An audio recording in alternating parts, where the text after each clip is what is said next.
Our next presentation is Mindfulness Practice with Catherine Streeter and the CARE students from City BOCES. Welcome, Catherine. Give her a few minutes to get started. Thank you. Great. So Mrs. Proud is going to introduce herself, and then I'll introduce myself, and the students will introduce themselves, and then we'll go from there. So are we on the owl? We're ready. So they can see me?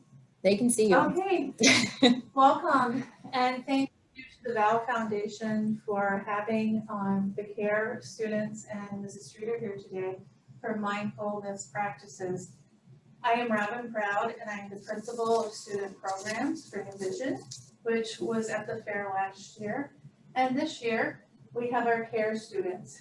We have Mike, Emily, and Alexis, and Abby joining us today to help Mrs. Streeter demonstrate some of these practices. Okay, and so we're adapting here. Lots of new technology, so just bear with us. But I'm Catherine Streeter. I'm the teaching assistant for the CARE program. I've been with the program for almost 3 years. And today we're going to talk about mindfulness, the umbrella that is mindfulness, and specifically 2 different components of that. We have meditation and gratitude practices. So I'm going to step out of focus here and share just a few slides with you to familiarize you with what mindfulness is, the different forms it can take, what it looks like, and then we'll do a couple of activities with our students.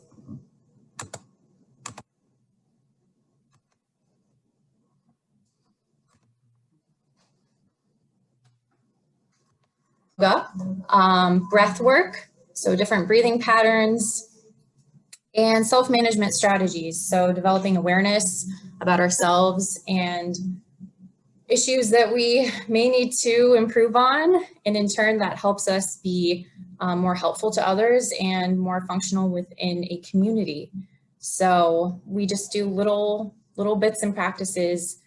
We try to do that each day. Just to make it routine and something that feels, natural. So what is meditation? This picture was taken on the SUNY Oswego campus. There were some Buddhist monks who came in, and this was one of their first steps in creating a mandala, which is a very meditative, focused project that they created, where they were piping, right? They have like a little metal funnel, and they have colored sand inside of the funnel, and they're tapping the funnel ever so slightly to place this colored sand in a specific location. And when they're done, it's this huge, beautiful, kind of like a mural. So this is a Buddhist practice, which is where meditation comes from. But it's something that's been brought into the Western world, and there's a bunch of different ways that we can practice it, right? So you can sit with your legs crossed and do the Om, or it could look very different. Maybe you set the intention that every day you're going to open the door for someone, and you're going to do it mindfully, that you're just going to be focusing on that activity, right? So what's the benefit? Why do it? Because it reduces stress, number one. It allows for introspection and self-awareness, but it also is really about building community and connecting with other people. So if you turn inward and reflect and focus on how you can improve yourself, then you become more helpful to others, right? So what does meditation look like? I gave the example of opening a door. Other things we've done at CARE are soul hooping. That's that middle picture there. So a meditative kind of hula hooping. We've brought puppies in before Regents exam time, which I know pretty much everyone loved. That was the consensus. We play a lot of chess, which if you've played chess, you know that that is a fully demanding mental exercise. And then we've also done drumming. So that was pretty fun. So it doesn't just look like, me sitting there, eyes closed, deep breathing. It most certainly can, but these are almost kind of added boosts, different ways of being meditative if, you're looking to kind of expand upon your practice. Catherine, we're still not seeing your slides. Okay, hold on one moment. You get up and talk with the students, have them kind of introduce the projects up there. I don't know if you'll hear, but we're going back to the camera off the slides. Okay, we're having a problem with showing the slides, so we're just going to, because we really want you to see the pictures and everything of that. So we're going to try something different for a minute. And Catherine is going to demonstrate with the students on how to make some simple breathing sticks. Okay, so I don't know why you guys can't see the slides. That makes me really sad, but it's okay. So the camera should turn to focus on me in just a second here. But I was talking about tangibles of meditation. Okay, so one thing we can do is create a breathing stick. So every student has a pipe cleaner, and you guys have a cup of beads. So what we're gonna do is pick 6 beads that you will place on your pipe cleaner.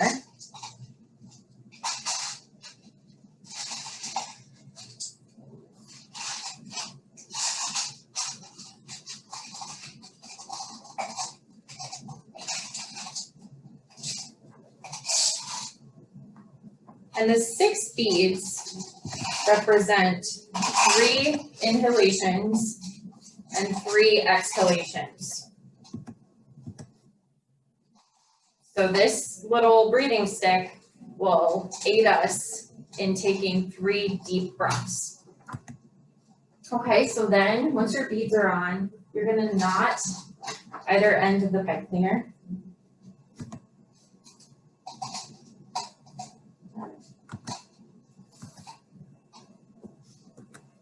So the beads don't fall off. And these are the different materials we're going to be using today are readily found at a dollar store or Walmart. So following this presentation, we'll have a post of the materials you would need to recreate these things on your own. Okay, but you can see this is my breathing stick. I have 6 beads. So what we're going to do, students, is slide them all to one side. Maybe to your left or your right, either way, okay? And then if you at home, since you don't have a breathing stick, you can just take your hands and kind of parse, go to the right, come back, go to the right again. So essentially what we're doing is sliding these 6 beads over to the other side one by one. So when we inhale, we slide the first bead, and then our exhale, we slide the second bead, okay? So let's take it from the top. Ready? 3 deep breaths. Okay, you can close your eyes if you want to. So ready? We're going to inhale. Slide the first bead. Exhale. Slide the second bead. Inhale. Slide the third bead. Exhale. Slide the fourth bead. Inhale. Slide the fifth bead.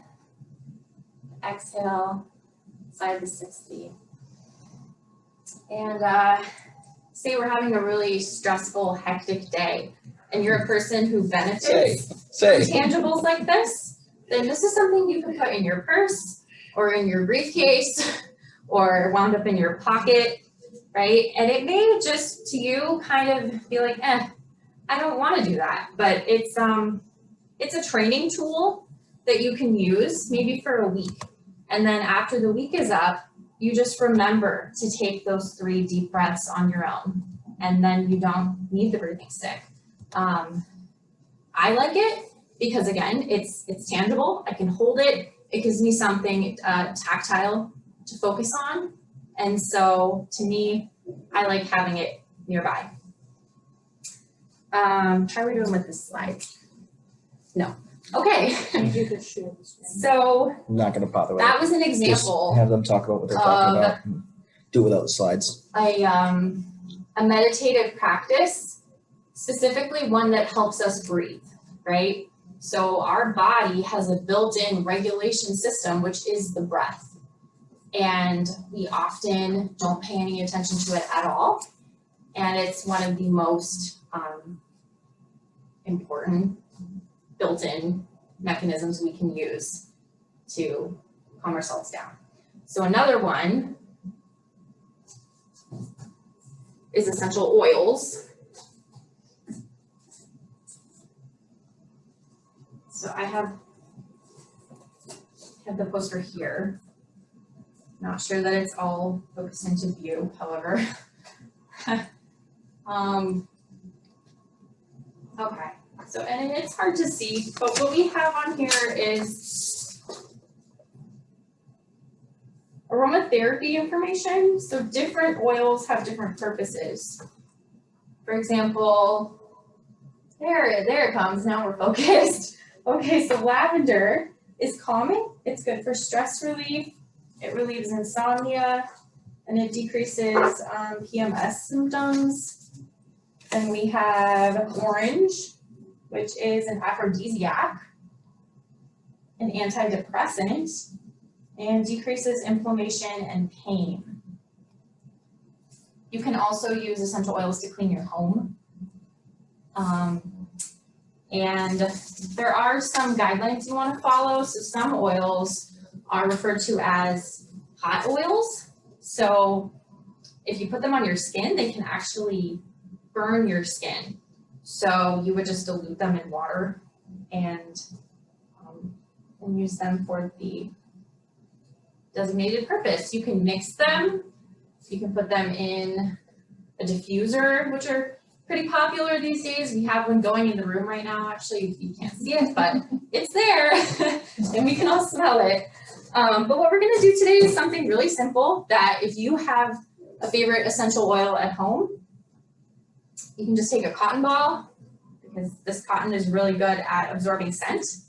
And then you would just take the oil, put a dab or two of it on the cotton ball, not a lot. And then we did this with our students during Regents examination time before the big test. We walked around with a bottle of essential oil and cotton balls, and they just had it to kind of take a whiff of before and as they took the test. I think we were probably using like peppermint, something to kind of help you focus, right, boost concentration.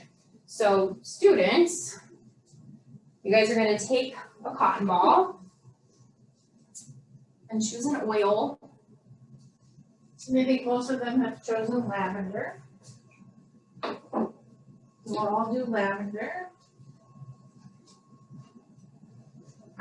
So some others that we have here are spearmint, grapefruit, lemon, and lemongrass, all with their respective benefits. You could also get an essential oil in a roll-on. I know Mr. T, our math teacher, does that. He rolls it on his forehead, and that really helps him with headaches. So it's worth doing research on if you're interested. You just want to make sure that you're looking for some that are pure. And if they're pure, they can be put into food and they can be put on your skin also. Later today, the students will be making an air freshener by just taking pom-poms with a little clothes clip, putting some glue on there, and then get in their cars and just clip it to their heater, and then they would have that scent in their car. Okay, the next one is appreciation anchors. We have 10 minutes. So we spoke about meditation. Remember, I talked about the umbrella that is mindfulness. So underneath that umbrella of mindfulness, we have meditation, we just did the breathing sticks and the essential oils. Those are two tangible ways that we can remember to breathe.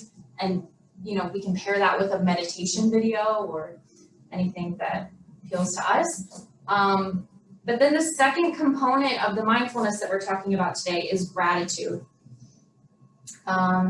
Gratitude is really cool because they've studied it, and they studied a lot of different positive practices, and they found that over time, some practices lose their effectiveness. Gratitude is not one of them. So gratitude is best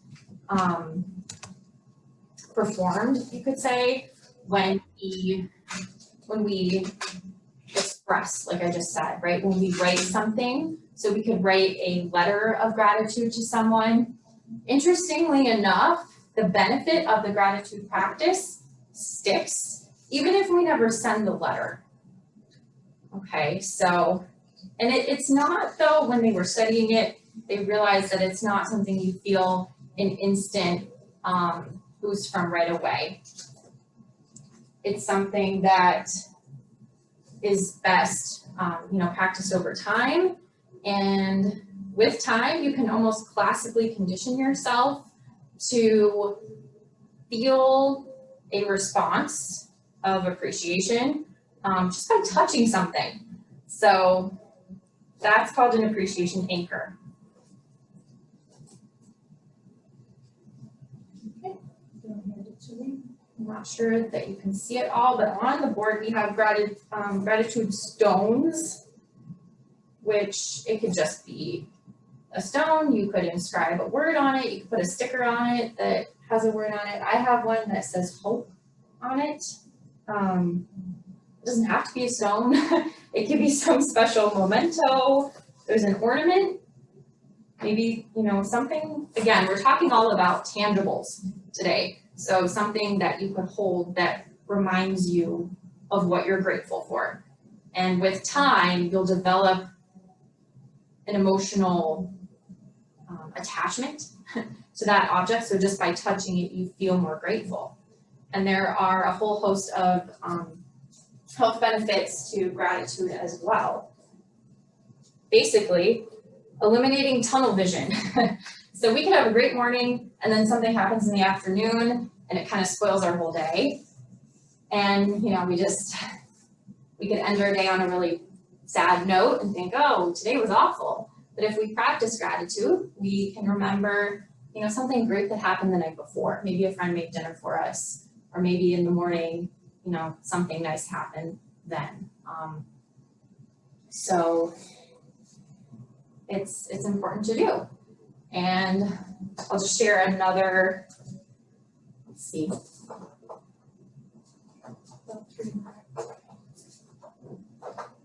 So the last one we're going to do, it's another tangible way to practice gratitude.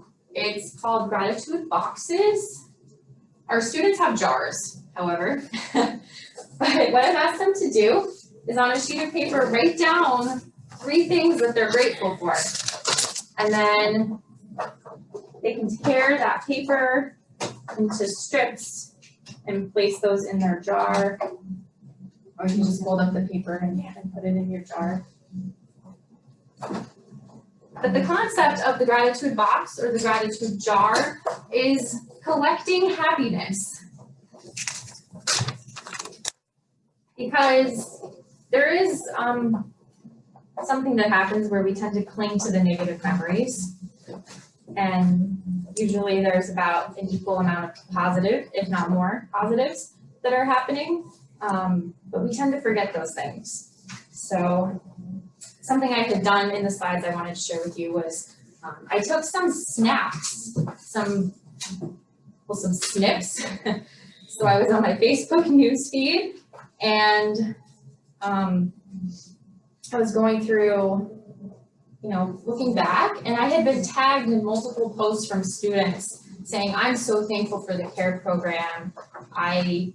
My whole life has changed from being here. I'm so grateful for my teachers. And when we were talking about gratitude and the gratitude letters, I was thinking, well, our students, they're not writing letters. We should do that.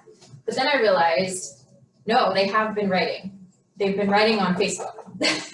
And they've been tagging us in it. And that's actually really cool because Facebook, you know, we harp on social media all the time, but it's the place where all of those positive memories are stored. All of those things we express gratitude for. So, yeah, just come up with your 3 things and you can fold up that paper and stick it in your jar. Again, gratitude really sticks when you practice it over and over again. But it can be, you know, like a once a week thing, just as long as it's a sustained practice. So does anyone want to share, just to kind of conclude what they're grateful for? Lexi, would you like to share what you're grateful for? One of the things I'm grateful for is just the opportunities I get every day to like be around the people I am and be comfortable, because not a lot of people get to come and just have it easier, I guess, on them. Whereas, you know, we all get to be in this environment and around each other. So let's give Mrs. Streeter a round of applause. Thank you all for your participation. And does anyone out there in the Zoom room have any questions for us? And thank you for sharing that nature and music and art are all such great mindfulness practices. Music is a big part of the CARE program. We usually start off with very mindful, meditating music, and then, Mr. Warren, what are we listening to? Some rock and roll by the end of the day. So Teresa, thank you for having us. Thank you for being here. Thank you, Catherine, Robin, and the whole CARES class. That was great. Thank you for attending and participating with us. And Teresa, what we could do is send the PowerPoint to you if you want, because it does have some beautiful pictures of our puppy therapy, our soul hooping, our drum circles, and all of that. Perfect. Yes. Yes. I will share that. Thank you. Does anyone else have any questions or comments?